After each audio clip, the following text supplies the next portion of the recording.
Dan Orlovsky gets paid the big money to answer questions like that. ESPN will have its megacast production. They got the Ravens and Titans wildcard game at 1 Eastern on Sunday. Dan and the rest of the NFL Live crew, and you can check that out. The traditional telecast will be on ESPN and ABC. Do you think that this is we'll get back to you at some point, Eric Bieniemy, or the Texans aren't interested in interviewing the Chiefs offensive coordinator? Yeah, I would imagine that they're not interested, which is moronic. The fact that they should have hired him after that playoff debacle last year. They should have said, nope, we're done with Bill O'Brien, Bieniemy come in. So, I don't think like the Texans' job is that much about Deshaun. Okay. I mean, it's really get out of the way. He's such a special player. It's more so like, can you find a way to rebuild the roster with absolutely no assets? That's the biggest challenge. So it's like the fact that they haven't interviewed Eric Bieniemy or that he's not at the top of their list is just a very small kind of viewpoint into how dysfunctional the Houston Texans are run right now. Yeah, I don't think it's a great job. And if you were going to rank these jobs, where would you start with number one opening? The Chargers, easily. Mainly because the Chargers have a general manager that's proven. It's not just, the fact that Herbert's there is amazing, but Telesco's put together a really good roster. And I think that's like one of the hardest things to do in the NFL is find really good, consistent general managers. Second, I know everyone points to the Jags because they have the number one pick, but I would be a little bit hesitant hearing Shad Khan come out and say he wants some form of roster control, and you don't know who the general manager is there. If you look at the Jets job, at least I have 1 year of Joe Douglas as the guy and go, okay, he had 3 really good picks in his first draft, or at least 2 that look really good with Mims and Becton. Some third rounders had some promise. So I've got a guy that's got 15 plus years in Baltimore as a front office guy who we know Baltimore is fantastic. And I have proof that he can draft good players, and they've got so many picks moving forward. I could sit here and in my opinion, say I think the Jets job is better than the Jags because of the guy taking the picks. Yeah, I've always said when people go, oh, they got all these draft picks, and I say, who's drafting? Who's using those picks? The Browns had all these picks all these years, and they didn't do well. So Baltimore makes use of whatever picks they have better than anybody does. What is just oh, you know what? Let me ask you this question, because I've asked this to Daniel Jeremiah, that you could have Trevor Lawrence or you could have Justin Herbert right now. I would say Justin Herbert, and that's a big jump for me. Yeah. Because I was a huge Trevor Lawrence fan, and I still am. But the two things, or I think the thing that stands out the most to me is when Herbert's back was against the wall and he really had to kind of take over games this year. He did. He took over games. I understand the offensive line wasn't great and some receivers were down, and he still played really well. As much as I love Trevor Lawrence and as much as I don't like the scheme that he played in at Clemson and that they were kind of okay talent-wise this year, he didn't rise up when his back was against the wall. And that would be something that I have to figure out why that was the case the last 3 times he's played in those big games when the team across from him was pretty darn good and he had to become the dude, the difference maker. He didn't do it. And that's a little bit, that gives me pause. But if you look at Justin Fields now with what he did, how he played, got, hit pretty hard, the toughness there, he had some great deep throws over the middle, and now you have the national title game. Is there a way that he could somehow come out of this as the quarterback in the draft? Oh yeah, absolutely. I'd say two reasons why. If Urban Meyer takes the Jacksonville job, I could absolutely see him liking Justin Fields. And then 2, if you go out and whoop up on Nick Saban's defense, that's a big deal to the NFL. NFL coaches value and evaluators value Nick Saban as a coach. If you go out and whoop Venables and whoop Nick Saban, you can absolutely see him jumping Trevor Lawrence. If you were the Jets, what would you do? So if I'm the Jets and I sit there and I go, you know what? I think Justin Fields or Zach Wilson is as good as Sam Darnold, or in 3 years is going to be as good as Sam Darnold. I take one of those young quarterbacks because I'm resetting the financial clock, as a quarterback, where if you decide Sam is going to be an exponentially better player, fine. But you got 1 year to figure that out, because it's after next year, you got to make the decision on the 5th year for him. And then he starts becoming expensive. And so that's the challenge for Joe Douglas, is trying to figure out where are those quarterbacks in. And I love Sam, but just the financial freedom that you get drafting one of those two quarterbacks. So if you think they're just as good and they're going to be just as good in the next 3 years, you don't see this big gap between them and Sam, you take either Zach Wilson or Justin Fields. Do the Dolphins have to do their due diligence with the number 3 pick overall and look at a quarterback? Absolutely not. The Dolphins are right on pace with where they should be when it comes to rebuilding their roster. Here's the thing, Dan, like the last 2 years, they took a bunch of assets and allocated them to the defensive side of the ball, both in free agency and the draft. And they hit a bunch. That's why they were a good football team this year. They got to do the same thing on the offensive side this year. Tua is not a recess style, a freestyle type of quarterback. He's an executor. He's Drew Brees, but with a little bit more athleticism. So how do we make sure, here's the thing. What's the number one physical asset? I don't care what the quarterback looks like. The number one physical asset. Can you be NFL accurate? Tua can be NFL accurate. You can't just cross your fingers and hope that somebody becomes that. And so they got to draft either an offensive lineman or an offensive tackle and offensive guard with the number 3 pick. My guess is it's going to be Penei Sewell. Draft that, just like the Saints did. The Saints in the last 10 years of their drafts, in the first 2 rounds, took 7 offensive linemen. They took 2 wide receivers. They built their team to protect the quarterback, and then they got good players around them. That's what they need to do with Tua. Build the offensive line, protect him, get him in an offense that is similar to what Drew has been in Sean Payton, and Tua will be a great player. But just getting another quarterback is not the answer. He's Dan Orlovsky, ESPN NFL Live analyst. The Browns without Kevin Stefanski, so you don't have your head coach and you don't have your play caller. How do you try to substitute? What can be done? Because we've seen a different Baker Mayfield here, kind of getting used to that cadence and play calling and understanding what your team's identity is here. And now you go into this game against the Steelers. So what do the Browns do?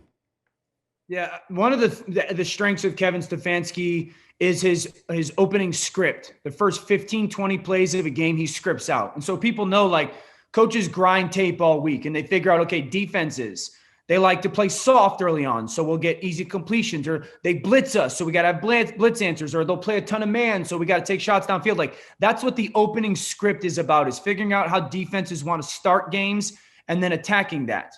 Well, we know that Kevin Stefanski's really got 1 quarter to impact this football game, because after your first 2 drives as an offense, defenses start to figure out what you're doing and change. So then you are in that constant changing mode. Stefanski won't be there quarters 2, 3, and 4 to figure that out. So we know he's got 1 quarter to really get his fingerprints and stamp his imprint on this game. If I'm Kevin Stefanski, the only way I think we can win this game is we get out 14-0. If we get to the end of the first quarter and we're up 3-0, we can't win, because the Steelers have an advantage then because of that change and him not being there. I'm emptying the bag in the first quarter. I'm coming out incredibly aggressive, and whatever trick plays or gimmick plays that I think we've got, that we execute well, that we've practiced all season, they're getting used, and trying to figure out a way to jump out 14-0. Because if they jump out 14-0 because of that, then they got a chance. Okay, they can pound the run. They can be aggressive at their defensive line. That's their only shot, because one of the main changes this year, as we know, is Stefanski, but he's been able to impact the game on a first through fourth quarter basis. He won't do that this week. He knows he's got 15 minutes. Make them count. Got an upset this weekend? Oh, man. Do I think that the Chicago Bears can beat the Saints? I do. If I'm the Chicago Bears, I'm doing the same exact game plan that the Philadelphia Eagles used with Jalen Hurts.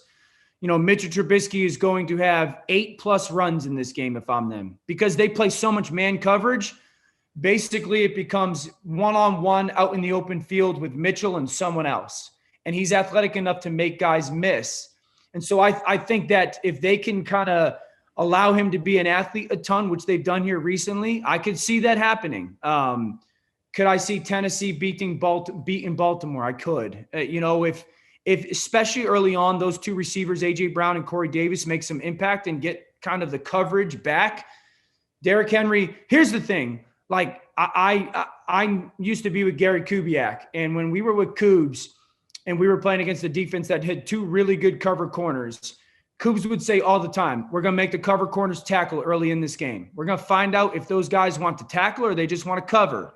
And I could see Arthur Smith starting this game for Tennessee and going, all right, Marcus Peters and Marlon Humphrey, we're going to find if you guys want tackle. And if you don't, game is over. Well, wait. How does that work, though, Dan? Yeah. How does the defensive back not tackle? It's a want to. I mean, tackling 260 pounds is a want to.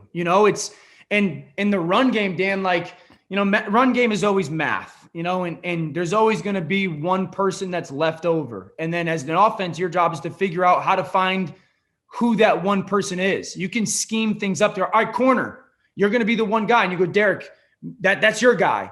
And, I've never had to tackle 260 pounds. I'm thankful, but that's how you do it. You scheme up to be, okay, we're not going to block that guy. That's the tailbacks. And corners are going to have to come up and dude, it's a physical commitment to go all right, I'm putting my face on this dude. And especially early on in football games, man, we used to do it. Here's an example. We would do it with a guy like Antonio Cromartie. Crow was incredible at coverage. We would run at him early in games on purpose. Even if the play wasn't successful and the back would be like, all right, that's my guy. And it would be this violent collision. And you would watch it and be like, okay, one, was there impact? Was there impact? And two, does it affect his ability to cover? And three, if he's not going to tackle, he's going to see that all game long. I'm wondering about Drew Brees. It's hard for you guys to leave the game. When you win, John Elway couldn't play anymore. So he wins the Super Bowl, he's able to walk away. Peyton Manning couldn't play anymore. He's able to walk away. I can't imagine, Drew Brees, let's say he would lose to the Bears. Is he more likely then to want to come back because you just went out in the first round, or he's got the NBC job? Yeah, I think he's more than likely just to walk away after a great career. I think he could be honest with himself that he's still good, but is he good enough to really kind of, be the dominant quarterback that he's been for a long time? There's the reality that there's $77 million over the cap next year. Can they afford Drew? Can they afford paying him $25 or $30 million, but also afford the people that are going to need to be around him to play well? So I think at the end of the day, he's a Hall of Famer. He's in the conversation for one of the greatest ever. But I don't think, especially with the injury this year, I think that Drew is content to walk away, and knowing he's got something else and he's joining a different team makes it a little bit easier. Who gives the Rams a better chance to upset Seattle as far as quarterbacking goes? I don't know if you've ever broken your thumb, but yeah, I've done it twice. I've done exactly what Goff has done. I've done it in college or high school once, in the NFL once. One time I came back in 2 weeks. And then one time post-surgery, I came back in 5 weeks. That was the NFL time. Jared Goff, I would be shocked if he doesn't play. This is Goff gives them a way better chance to win the football game than Wolford does. A way better chance. And if Goff feels good, especially early on, I think the Rams win the game. Because I don't think beating Seattle I think it's first team to 20 points, right? And if you watch those two games back, I actually texted Jared because I know him. And I just sent him a note and I said, find your freaking check down, because there's eight times that the check down is wide open and he just won't throw it. He's trying to do something else. And he responded back to me, ha, ha, ha. So I think he gets the point. So you think he's playing? I think he's playing. Okay. I haven't asked him that question. I try to kind of respect that stuff. Well, if you're saying to him, you're checked down, you're not talking about next year. You're talking about this weekend. I'm talking about this weekend. Yeah. I'm anticipating he's playing because I've had that injury and and I kind of know the surgery that he had and know that you can come back in 2 weeks from it. So he gives them the best chance. And I as of today, and I don't think I'll change, I think that they win the game. I think the Rams win the game. Let me see if I had anything else for you. What's in the fridge, by the way? Anything good? I mean, a lot of kid stuff just because we got so many stinking kids, but leftover tacos from last night. Leftover tacos are glorious. Don't you have, do you have triplets? I have triplets. Yeah. 9-year-old boys that are psychos. And then my daughter's 5. Yeah. Yeah. So like, now I'm finding out, I have so many friends that have some kids that are older than me, and they used to always talk to me about youth sports. And I'd be like, you guys are idiots with youth sports. Like, stop spending all this money to have your kid do a sport or this and that. And now one of my sons is super into lacrosse, and we live in Westport, and it's a big deal around here.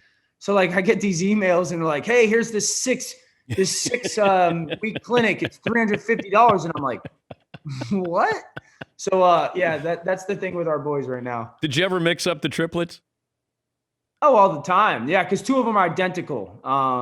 And so is there a chance that you have mixed them up and that you might be calling one by the wrong name?